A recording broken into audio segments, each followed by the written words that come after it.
Hi ಎಲ್ಲರಿಗೂ.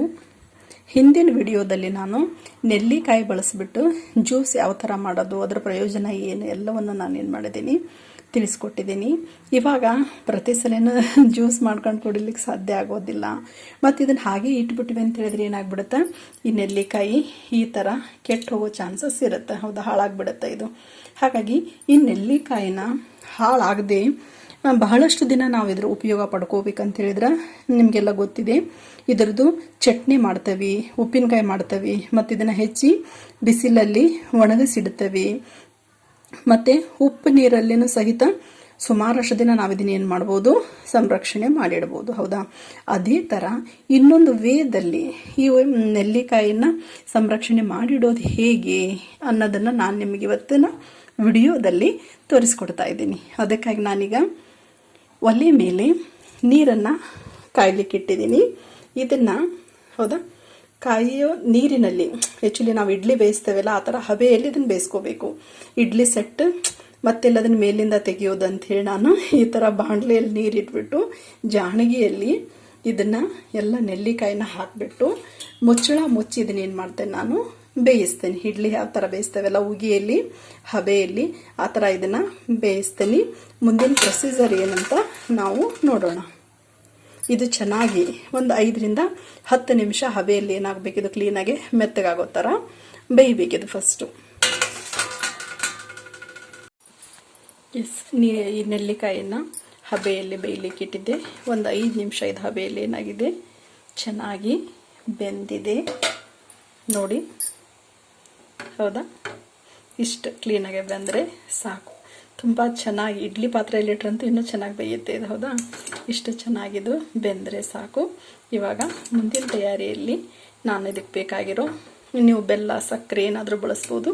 ನಾನು ಆರೋಗ್ಯವರ್ಧಕವಾಗಿ ಇದನ್ನು ಮಾಡ್ತಾ ಇರೋದ್ರಿಂದ ಆರೋಗ್ಯವರ್ಧಕ ಬೆಲ್ಲವನ್ನು ಏನು ಮಾಡ್ತೀನಿ ನೋಡಿ, ಇಷ್ಟು ಚೆನ್ನಾಗಿ ಹಣ್ಣಾಗಿದ್ದು ಬೆಂದಿದೆ. ಹೌದಾ, ಎಸ್, ಆರೋಗ್ಯವರ್ಧಕ ಬೆಲ್ಲ ಅಥವಾ ಕಲ್ಲು ಸಕ್ಕರೆಯನ್ನು ಈ ನೆಲ್ಲಿಕಾಯಿ ಲೇಹ ಏನು ಮಾಡ್ತಾ ಇದ್ದೇನಲ್ಲ ಅದರ ಪಾಕಕ್ಕೆ 1 ಬೌಲ್ ಕಲ್ಲು ಸಕ್ಕರೆಯನ್ನು ತೊಗೊಂಡಿದ್ದೀನಿ. ಹೌದಾ, ಆರೋಗ್ಯವರ್ಧಕ ಆಗಿರೋದ್ರಿಂದ ನಾವು ಕಲ್ಲು ಸಕ್ಕರೆಯನ್ನು ಇದಕ್ಕೆ ಬಳಸ್ಬೇಕು.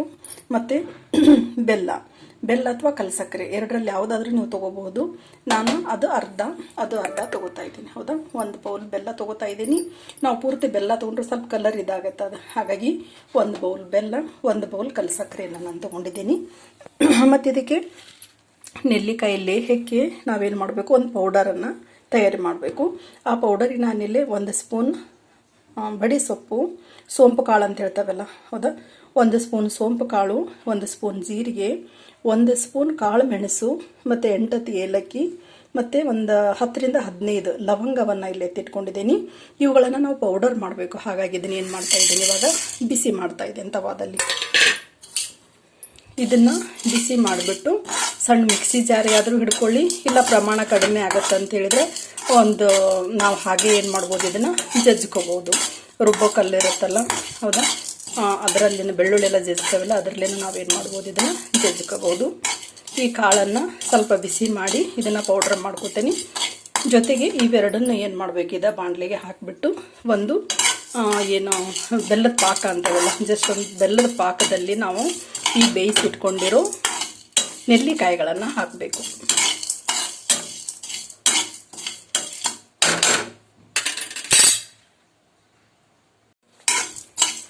ಇಷ್ಟು ಕಲರ್ ಚೇಂಜ್ ಆಗಿಬಿಟ್ಟು ಇದರದ್ದು ಘಮ ಬರ್ತಾ ಇದೆ. ಇಷ್ಟು ಸಾಕು. ಇವಾಗ ಇದನ್ನು ಒಂದು ಪ್ಲೇಟಿಗೆ ತೆಗಿತೀನಿ. ಇದು ಸ್ವಲ್ಪ ತಣ್ಣಗಾಗಬೇಕು. ನಾವು ಕುಟ್ಲಿಕ್ಕಾಗುತ್ತೆ ಅಥವಾ ಸಣ್ಣ ಮಿಕ್ಸಿ ಜಾರಿಗಾದರೂ ನಾವು ಹಾಕ್ಕೋಬೋದು. ಹೌದಾ, ಅದನ್ನು ಒಂದು ಪ್ಲೇಟ್ಗೆ ಟ್ರಾನ್ಸ್ಫರ್ ಮಾಡಿಬಿಟ್ಟು ಇವಾಗ ಇದಕ್ಕೆ ಏನು ಮಾಡ್ತಾಯಿದ್ದೀನಿ, 1 ಬೌಲ್ ಕಲ್ಲು ಸಕ್ಕರೆ ಮತ್ತು 1 ಬೌಲ್ ಬೆಲ್ಲ, ಮತ್ತು ಅಗತ್ಯ ಇರುವಷ್ಟು ಇದಕ್ಕೆ ಏನು ಮಾಡಬೇಕು, ನೀರನ್ನು ಸೇರಿಸಬೇಕು. 2 ಬೌಲ್ಗೆ 1 ಬೌಲ್ ನೀರನ್ನು ಇಲ್ಲೇ ಸೇರಿಸ್ತಾ ಇದ್ದೀನಿ. ಇದು ಜಸ್ಟ್ ಬೆಲ್ಲ ಕರಗಿದ್ರು ಸಾಕು. ಬೆಲ್ಲ ಕಲ್ಲು ಸಕ್ಕರೆ ಏನಿದೆಯಲ್ಲ ಕರಗಿದ್ರೆ ಸಾಕಾಗುತ್ತೆ. ನಾನು ನಿಮಗೆ ಮೊದಲೇ ಹೇಳಿರೋ ಹಾಗೆ ಇವೆಲ್ಲ ಆಹಾರವನ್ನು ಸಂರಕ್ಷಣೆ ಮಾಡುವ ವಿಧಾನಗಳು. ಹೌದಾ, ಉಪ್ಪಿನಕಾಯಿ ಎಲ್ಲ ಯಾಕೆ ಮಾಡ್ತೇವೆ ಹೇಳ್ರಿ, ಮಾವಿನಕಾಯಿ ಕೆಲವೊಂದು ಸೀಸನ್ನಲ್ಲಿ ಅಷ್ಟೇ ಸಿಗುತ್ತೆ. ಅದನ್ನು 12 ತಿಂಗಳನ್ನು ನಾವು ಬಳಸಲಿಕ್ಕೆ ಸಾಧ್ಯ ಆಗೋ ಥರ ಹೆಚ್ಚಿಗೆ ಉಪ್ಪು ಎಣ್ಣೆ ಹಾಕಿ ಅದನ್ನು ಉಪ್ಪಿನಕಾಯಿ ಮಾಡಿ ನಾವು ಪ್ರಿಸರ್ವ್ ಮಾಡಿ ಇಡ್ತೇವೆ. ಹೌದಾ, ಅದೇ ಥರ ಈ ನೆಲ್ಲಿಕಾಯಿ ಎಲ್ಲ ಸೀಸನಲ್ಲೂ ನಮಗೆ ಸಿಗೋದಿಲ್ಲ. ಆದರೆ ಇದರ ಆರೋಗ್ಯಕರ ಪ್ರಯೋಜನಗಳು ತುಂಬ ಹೇರಳವಾಗಿದೆ. ಹಾಗಾಗಿ ನಾವು ಇದನ್ನು ಈ ಥರ ಒಂದು ಲೇಹ ಮಾಡಿ ಇಟ್ಕೊಂಡ್ವಿ ಅಂತ ಹೇಳಿದ್ರೆ ಇದೇನಾಗುತ್ತೆ, ಸುಮಾರಷ್ಟು ತಿಂಗಳ ತನಕ ಹಾಳಾಗದೇ ಇರೋ ಥರ. ಈಗ ನಾನು ನಿಮ್ಗಾಗಲೇ ಒಂದು ತೋರಿಸಿದ್ನೆಲ್ಲ ನೆಲ್ಲಿಕಾಯಿ, ಇದನ್ನು ಹಾಗೆ ಇಟ್ಬಿಟ್ರೆ ಏನಾಗ್ಬಿಡುತ್ತೆ, ಈ ಥರ ಕೊಳೆತು ವೇಸ್ಟ್ ಆಗೋ ಸಾಧ್ಯತೆ ತುಂಬ ಹೆಚ್ಚಿದೆ. ಅದನ್ನು ನಾವು ಈ ಥರ ಬೆಲ್ಲದ ಪಾಕದಲ್ಲಿ ಹಾಕಿಟ್ಟಿವಿ ಅಂತ ಹೇಳಿದ್ರೆ ಹಬೆಯಲ್ಲಿ ಬೇಯಿಸಿ ಇದು 1-2 ವರ್ಷ ತನೂ ಏನೂ ಆಗೋದಿಲ್ಲ. ಅಷ್ಟು ಅಲ್ಲಿವರೆಗೂ ನಾವು ಇದರ ಆರೋಗ್ಯಕರ ಪ್ರಯೋಜನಗಳನ್ನು ಏನು ಮಾಡ್ಬೋದು, ಬಳಸ್ಕೋಬೋದು. ಅಥವಾ ಮುಂದಿನ ಸೀಸನ್ಗೆ, ಮುಂದಿನ ಚಳಿಗಾಲದವರೆಗಾದರೂ ನಾವು ಇದರ ಆರೋಗ್ಯಕರ ಪ್ರಯೋಜನಗಳನ್ನು ಏನು ಮಾಡ್ಬೋದು, ಬಳಸ್ಕೋಬೋದು ಅಲ್ವಾ.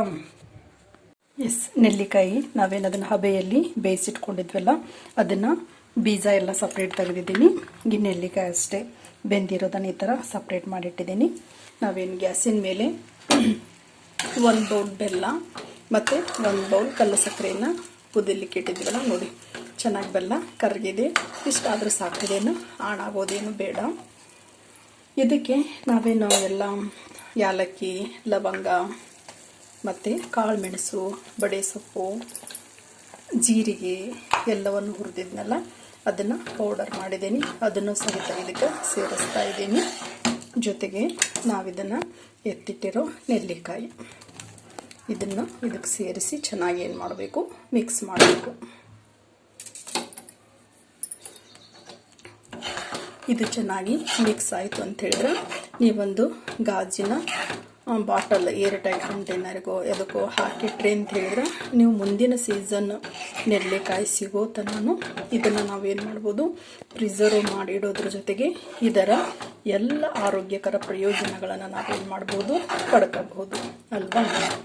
ಎಸ್, ಸುಮಾರಷ್ಟು ಆರೋಗ್ಯಕರ ಇದರ ಲಾಭಗಳನ್ನು ನಾವು ಪಡಿಬಹುದು. ಇದು ನಮ್ಮ ಬ್ಲಡ್ಡಲ್ಲಿರೋ ಕೆಟ್ಟ ಕೊಲೆಸ್ಟ್ರಾಲನ್ನು ಏನು ಮಾಡುತ್ತೆ, ಕಡಿಮೆ ಮಾಡುತ್ತೆ.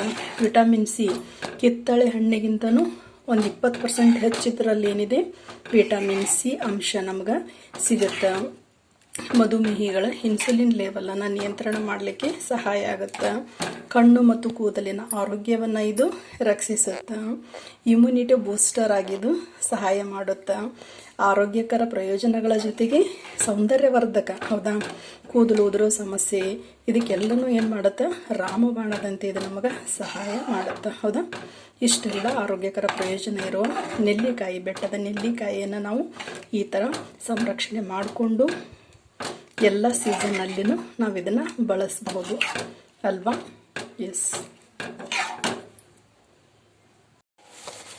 ಎಸ್ ನಾವೇನು ತಯಾರು ಮಾಡಿದ್ವಲ್ಲ ನೆಲ್ಲಿಕಾಯಿ ಲೇಹ್ಯ, ಅದನ್ನು ಈ ಥರ ಒಂದು ಗಾಜಿನ ಬಾಟಲಲ್ಲಿ ನಾವು ಎಷ್ಟು ದಿನ ಆದರೆ ಏನು ಮಾಡ್ಬೋದು, ಇದನ್ನು ಸ್ಟೋರ್ ಮಾಡಿ ಇಡ್ಬೋದು. ಹೌದಾ, ತಿನ್ಲಿಕ್ಕಂತೂ ತುಂಬ ರುಚಿಯಾಗಿದೆ. ನಾನು ಟೇಸ್ಟ್ ನೋಡಿದೆ. ಹೌದಾ, ಈ ಥರ ಬೆಲ್ಲ ಮತ್ತು ಕಲ್ಲು ಸಕ್ಕರೆ ಆಣು ಮತ್ತು ನಾವು ಹಾಕಿರೋ ಎಲ್ಲ ಮಸಾಲೆ ಸಾಮಗ್ರಿಗಳು ಹೌದಾ, ರೋಗ ನಿರೋಧಕ ಶಕ್ತಿಯನ್ನು ಹೆಚ್ಚಿಸೋದ್ರದ ಜೊತೆಗೆ ಸುಮಾರಷ್ಟು ಆರೋಗ್ಯಕರ ಪ್ರಯೋಜನಗಳನ್ನು ಇವೇನು ಮಾಡ್ತಾವೆ, ನಮ್ಗೆ ತಂದು ಕೊಡ್ತಾವೆ.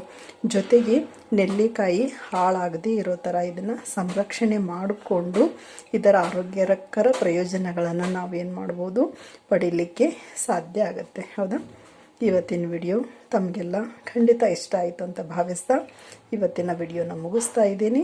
ನೋಡಿರುವ ತಮಗೆಲ್ಲರಿಗೂ ಧನ್ಯವಾದಗಳು. ಈ ನೆಲ್ಲಿಕಾಯಿಗಳನ್ನು ನಾವು ಬೇಯಿಸಿದ ನಂತರ ಇದನ್ನು ಆ್ಯಸ್ ಇಟ್ ಈಸ್ ನಾನು ಹಿಂಗೆ ಹೋಳು ಬಳಸ್ತಾ ಇದ್ದೀನಲ್ಲ, ಈ ಥರನಾದರೂ ಬಳಸಬಹುದು. ಅಥವಾ ಈ ಥರ ಇಷ್ಟ ಆಗದೇ ಇದ್ರೆ ಇದು ಎಲ್ಲ ಹೇಗಿದ್ರೂ ಮೆತ್ತಗೆ ಬೆಂದಿರುತ್ತೆ, ಅದನ್ನು ಸಹಿತ ನೀವು ಮಿಕ್ಸಿ ಜಾರಲ್ಲಿ ಮಿಕ್ಸಿ ಮಾಡಿನೂ ಸಹಿತ ಹಾಕ್ಕೋಬೋದು. ಅದು ನಿಮ್ಮ ಇಷ್ಟ. Thank you.